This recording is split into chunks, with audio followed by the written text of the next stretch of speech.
ಚಿತ್ತಾಪುರದತ್ತ ಈಗ ಎಲ್ಲರ ಚಿತ್ತ ನೆಟ್ಟಿದೆ. ಆರ್ಎಸ್ಎಸ್ ವರ್ಸಸ್ ಪ್ರಿಯಾಂಕ್ ಖರ್ಗೆ ನಡುವಿನ ಸಮರ ದಿನದಿಂದ ದಿನಕ್ಕೆ ಜೋರಾಗ್ತಾ ಇದೆ. ಈ ಎಲ್ಲ ಬೆಳವಣಿಗೆಗಳ ನಡುವೆ ನವೆಂಬರ್ 2ಕ್ಕೆ ಆರ್ಎಸ್ಎಸ್ ಪಥಸಂಚಲನವನ್ನ ನಡೆಸೇ ಬಿಡುತ್ತಾ ಅನ್ನುವಂತಹ ಕುತೂಹಲ. ಕಲಬುರಗಿಯಲ್ಲಿ ನಿಲ್ತಾ ಇಲ್ಲ ಆರ್ಎಸ್ಎಸ್ ಪಥಸಂಚಲನದ ಕಿಚ್ಚು. ಚಿತ್ತಾಪುರದಲ್ಲಿ ಪಥಸಂಚಲನಕ್ಕಾಗಿ ಇವತ್ತು ಮತ್ತಷ್ಟು ಹೊಸ ಅರ್ಜಿ ಸಲ್ಲಿಕೆಯಾಗೋ ಸಾಧ್ಯತೆ ಇದೆ. ಪಥಸಂಚಲನಕ್ಕೆ ಆರ್ಎಸ್ಎಸ್ ಮುಖಂಡರಿಂದ ಹೊಸ ಅರ್ಜಿ ಸಲ್ಲಿಕೆ. ಇತ್ತ ಭೀಮ್ ಆರ್ಮಿ, ದಲಿತ ಪ್ಯಾಂಥರ್ಸ್ ಕೂಡ ಅರ್ಜಿಯನ್ನ ಸಲ್ಲಿಕೆ ಮಾಡೋದಕ್ಕೆ ಪ್ಲಾನ್ ಮಾಡ್ಕೊಂಡಿದ್ದಾರಂತೆ. ನಮಗೂ ಕೂಡ ಪಥಸಂಚಲನಕ್ಕೆ ಅವಕಾಶ ಕೊಡಿ ಅಂತ ಹೇಳಿ ಅರ್ಜಿ ಹಾಕೋದಕ್ಕೆ ರೆಡಿ ಆಗಿದ್ದಾರೆ. ನಾಳೆ ಸರ್ಕಾರಿ ರಜೆ ಇದೆ. ಆ ಹಿನ್ನೆಲೆಯಲ್ಲಿ ಅರ್ಜಿ ಸಲ್ಲಿಕೆಯಾಗುವಂತಹ ಸಾಧ್ಯತೆ ಇವತ್ತೇ ಹೆಚ್ಚು ಅನ್ನೋದು ಗೊತ್ತಾಗ್ತಾ ಇದೆ. ಹಾಗಾಗಿ ಏನಾಗುತ್ತೆ ಅನ್ನುವಂತಹ ಕುತೂಹಲ ಸಹಜವಾಗಿಯೇ ಮುನ್ನೆಲೆಗೆ ಬರ್ತಾ ಇದೆ. ಮೊದಲು ತಹಶೀಲ್ದಾರ್ ಈ ಪಥಸಂಚಲನಕ್ಕೆ ಅವಕಾಶ ಕೊಡಲಿಲ್ಲ. ಏಕಕಾಲಕ್ಕೆ 2 ಸಂಘಟನೆಯವರು ಒಂದೇ ಸ್ಥಳದಲ್ಲಿ ಪಥಸಂಚಲನಕ್ಕೆ ಅವಕಾಶ ಕೇಳ್ತಿದ್ದಾರೆ ಅಂತೇಳಿ ರಿಜೆಕ್ಟ್ ಮಾಡಿದ್ರು. ಅದಾದಮೇಲೆ ಕೋರ್ಟ್ನ ಮೊರೆ ಹೋಗಲಾಗಿತ್ತು. ಹೊಸ ಅರ್ಜಿ ಸಲ್ಲಿಸೋದಕ್ಕೆ ಕೋರ್ಟ್ ಸೂಚನೆ ಕೊಟ್ಟಿತ್ತು. ಯಾವಾಗ RSSನ ಮುಖಂಡರು ಹೊಸ ಅರ್ಜಿಯನ್ನು ಸಲ್ಲಿಸೋದಕ್ಕೆ ಮುಂದಾದರೂ ಈಗ ಭೀಮ್ ಆರ್ಮಿ ಮತ್ತು ದಲಿತ ಪ್ಯಾಂಥರ್ಸ್ ಅನ್ನುವಂತಹ ಸಂಘಟನೆ ಕೂಡ ನಮಗೂ ಪಥಸಂಚಲನಕ್ಕೆ ಅವಕಾಶ ಕೊಡಿ ಅಂತೇಳಿ ಅರ್ಜಿಯನ್ನು ಸಲ್ಲಿಸೋದಕ್ಕೆ ಪ್ಲಾನ್ ಮಾಡ್ಕೊಂಡಿದ್ದಾರಂತೆ. ಅಲ್ಲಿಗೆ ಈ ಸಮಸ್ಯೆ, ಈ ಬಿಕ್ಕಟ್ಟು ಸದ್ಯಕ್ಕೆ ಬಗೆಹರಿಯುವ ಹಾಗೆ ಕಾಣಿಸ್ತಾ ಇಲ್ಲ. ಕೋರ್ಟ್ ಏನು ಮಾಡುತ್ತೆ, ತಾಲೂಕು ಆಡಳಿತ ಮತ್ತು ಸ್ಥಳೀಯ ಆಡಳಿತ ಯಾವ ರೀತಿ ನಡೆದುಕೊಳ್ಳುತ್ತೆ ಅನ್ನುವಂತಹ ಕುತೂಹಲ ಸಹಜವಾಗಿ ಮುನ್ನೆಲೆಗೆ ಬರ್ತಾ ಇದೆ. ಮತ್ತಷ್ಟು ಡೀಟೇಲ್ಸ್ ಅನ್ನು ಕೊಡ್ತಾರೆ ಪ್ರವೀಣ್ ರೆಡ್ಡಿ, ನೇರ ಸಂಪರ್ಕದಲ್ಲಿ ಜಾಯಿನ್ ಆಗಿದ್ದಾರೆ. ಪ್ರವೀಣ್ ರೆಡ್ಡಿ, ದಿನದಿಂದ ದಿನಕ್ಕೆ RSS ವರ್ಸಸ್ ಪ್ರಿಯಾಂಕ್ ಖರ್ಗೆ ನಡುವಿನ ಈ ಹಗ್ಗ ಜಗ್ಗಾಟ ಬೇರೆ ಬೇರೆ ಸ್ವರೂಪವನ್ನು ಪಡೆದುಕೊಳ್ತಾ ಇದೆ. ಸೊ ಈ ವಿಚಾರಕ್ಕೆ ಸಂಬಂಧಪಟ್ಟಂತೆ ಏನಾಗ್ತಾ ಇದೆ ಅಂತ ಹೇಳಿ.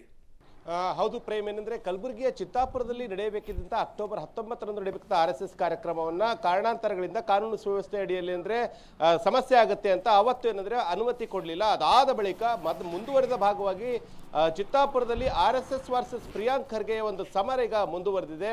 ಈಗ ಏನಂದ್ರೆ ಕೋರ್ಟ್ ಮೆಟ್ಟಿಲೇರಿದಂತಹ RSS ನಾಯಕರು ಮತ್ತೆ ಮುಂದಿನ ದಿನಾಂಕವನ್ನು ನಮಗೆ ಇನ್ನೊಂದು ಕೊಡಿ ಅಂತ ಅವರು ಕೋರ್ಟ್ ಮೆಟ್ಟಿಲೇರಿದ್ರು.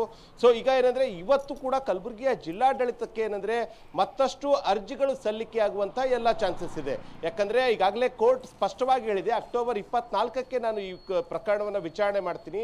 ಅಲ್ಲಿವರೆಗೂ ಕೂಡ ಯಾವೆಲ್ಲ ಸಂಘಟನೆಯವರು ಪಥಸಂಚಲನ ಸೇರಿದಂತೆ ಕಾರ್ಯಕ್ರಮ ಮಾಡ್ತೀನಿ ಅಂತ ಹೇಳಿದ್ದಾರೆ, ಅವರ ಒಂದು ಅರ್ಜಿಗಳನ್ನು ತೆಗೆದುಕೊಂಡು ಬನ್ನಿ ಅಂತ ಜಿಲ್ಲಾಡಳಿತಕ್ಕೆ ಸ್ಪಷ್ಟವಾದಂತಹ ಸಂದೇಶ ಕೊಟ್ಟಿರುವಂತಹ ಹಿನ್ನೆಲೆಯಲ್ಲಿ ಇವತ್ತು ಭೀಮ್ ಆರ್ಮಿ ಮತ್ತು ಅದೇ ರೀತಿಯಾಗಿ ಏನಂದ್ರೆ ದಲಿತ ಪ್ಯಾಂಥರ್ನವರು ಕೂಡ ಏನಂದ್ರೆ ಚಿತ್ತಾಪುರದಲ್ಲಿ ಪಥಸಂಚಲನ ಮಾಡೋದಕ್ಕೆ ಅನುಮತಿ ಪತ್ರವನ್ನು ಸಲ್ಲಿಸುವಂತಹ ಎಲ್ಲ ಸಾಧ್ಯತೆಗಳಿವೆ. ಅದಾದ ಬಳಿಕ ಈ 3 ಸಂಘಟನೆಯ ಅರ್ಜಿಗಳನ್ನ ತೆಗೆದುಕೊಂಡು ಜಿಲ್ಲಾಡಳಿತ ಏನಂದ್ರೆ ಕೋರ್ಟ್ಗೆ ಒಂದು ಸ್ವವಿಚಾರವಾದಂತಹ ಒಂದು ವರದಿಯನ್ನು ಕೊಡಲಿದೆ. ಏನಂದ್ರೆ ಯಾವ ಪ್ರಕಾರವಾಗಿ ಯಾರಿಗೆ ಯಾವ ದಿನಾಂಕವನ್ನು ನಿಗದಿ ಮಾಡಬೇಕು ಅಂತ. ಸದ್ಯ ಏನಂದ್ರೆ ಅವತ್ತು ಅಕ್ಟೋಬರ್ 19ರಂದು ವಿಚಾರಣೆ ನಡೆಸಿದಂತ ಸಂದರ್ಭದಲ್ಲಿ RSSನವರು ನಮಗೆ ನವೆಂಬರ್ 2ರಂದು ಚಿತ್ತಾಪುರದಲ್ಲಿ ಅನುಮತಿಗೆ ಒಂದು ಕೊಡಬೇಕು ಅಂತ ಒಂದು ಮನವಿಯನ್ನು ಮಾಡಿದ್ರು.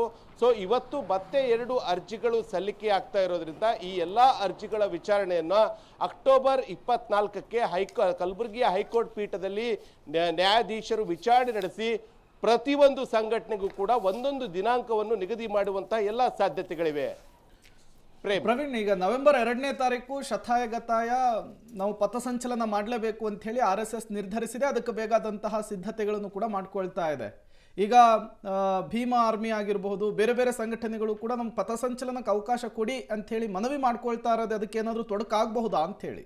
ಈಗ ಸದ್ಯ ಈಗಾಗಲೇ ಹೈಕೋರ್ಟ್ ಸ್ಪಷ್ಟವಾಗಿ ಅದನ್ನೇ ಹೇಳ್ಬಿಟ್ಟಿದೆ. ಏನಂದ್ರೆ 24ರವರೆಗೂ ಕೂಡ ಯಾರೆಲ್ಲರೂ ಕೂಡ ಅರ್ಜಿಯನ್ನು ಸಲ್ಲಿಸ್ತಾರೆ ಅವರ ಒಂದು ಅರ್ಜಿಗಳನ್ನು ಪಡೆದುಕೊಂಡು ಯಾರಿಗೆ ಯಾವ ಮಾರ್ಗ ಮತ್ತು ಯಾವ ಸಮಯಕ್ಕೆ ಏನಂದ್ರೆ ನಿಗದಿ ಮಾಡಬೇಕು ಎಂಬುದರ ಬಗ್ಗೆ ಸ್ಪಷ್ಟ ಒಂದು ಮಾಹಿತಿಯನ್ನ ತೆಗೆದುಕೊಂಡು ಕೋರ್ಟ್ಗೆ ತಮ್ಮ ಒಂದು ಅಫಿಡವಿಟ್ ಅನ್ನ ಸಲ್ಲಿಸಿ ಅಂತ ಕಲಬುರಗಿಯ ಜಿಲ್ಲಾಡಳಿತ ಮತ್ತು ಕಲಬುರಗಿಯ SP ಅವರಿಗೆ ಸೂಚನೆಯನ್ನು ಕೊಟ್ಟಿದೆ. ಹೀಗಾಗಿ ಏನಂದ್ರೆ ಇವತ್ತು ಯಾವೆಲ್ಲ ಅರ್ಜಿಗಳು ಸಲ್ಲಿಕೆ ಆಗುತ್ತೆ ಅನ್ನೋದನ್ನ ಕಲಬುರಗಿಯ ಜಿಲ್ಲಾಡಳಿತ ಸಂಪೂರ್ಣವಾಗಿ ಎಲ್ಲಾ ಮಾಹಿತಿಗಳನ್ನು ತೆಗೆದುಕೊಳ್ಳಲಿದೆ.